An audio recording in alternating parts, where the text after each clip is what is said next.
Borderlands, The Crow, and other film flops deflated Lionsgate's quarterly earnings, leading the movie and TV studio to report a loss of $163.3 million. It was a rough stretch that Lionsgate CEO John Feltheimer attributed to a transitional, disrupted, and difficult year for our industry, one that saw the studio dealing with the aftershocks from the actors and writers' strikes of 2023 that brought the industry to a standstill. Feltheimer went on to bluntly characterize the financial results as disappointing. Revenue for the film and TV studio topped out at $948.6 million, down 7% from $1.01 billion in the year-ago period. Lionsgate also reported an adjusted net loss attributable to shareholders of $102.5 million or 43 cents a share. The company beat Wall Street estimates, with analysts predicting that the company would post revenues of $921 million and earnings per share of 48 cents. Our performance underscores the need to adhere even more rigorously to the risk-mitigated business models, slate diversification, and strict financial discipline that have always served us well, Feltheimer said. It's been a time of transition at the company behind The Hunger Games and Twilight, with Lionsgate undergoing a long process intended to separate its studio business from its Starz streaming service and TV network.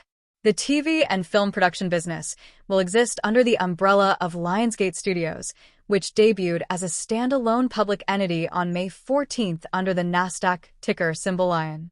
The Starz business will be repackaged into a different company, dubbed Lionsgate, a process that will be finalized by the end of calendar year 2024. Revenue at Lionsgate motion picture arm jumped 3% to $407.1 million, but segment profit decreased to $2.6 million on the underperformance of its film slate. Television production revenue increased 6% to $416.6 million, but profits fell to $24.4 million. And Lionsgate's Media Networks unit, which consists of Starz, saw revenue stay essentially flat at $343 million, while segment profit decreased to $26.9 million as subscribers declined 2.6% to 12.4 million. On a call with analysts following the earnings release, Feltheimer provided insight into a media business that has been upended by labor unrest, changing audience habits, and retrenchment after a boom in streaming and TV production. As the streaming wars have cooled off, Feltheimer argued, the market correction has impacted both the scripted and unscripted landscape, with buyers continuing to order fewer shows.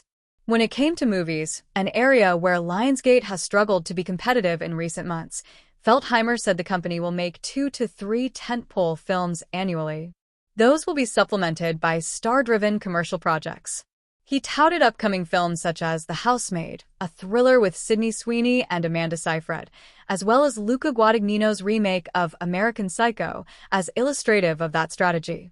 We like what lies ahead in an industry that has always moved fast to adopt great new technologies to save money and increase efficiency, where streamers and other platforms will return to being robust buyers of films, television shows, as they continue to strengthen their balance sheets and regain their footing, and where consumers are slowly but surely returning to the habit of going to the movies, Feltheimer said.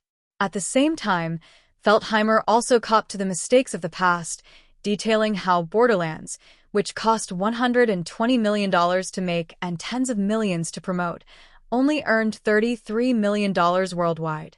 It was a series of errors that ranged from a global health crisis to inflation. Nearly everything that could go wrong did go wrong, Feltheimer said.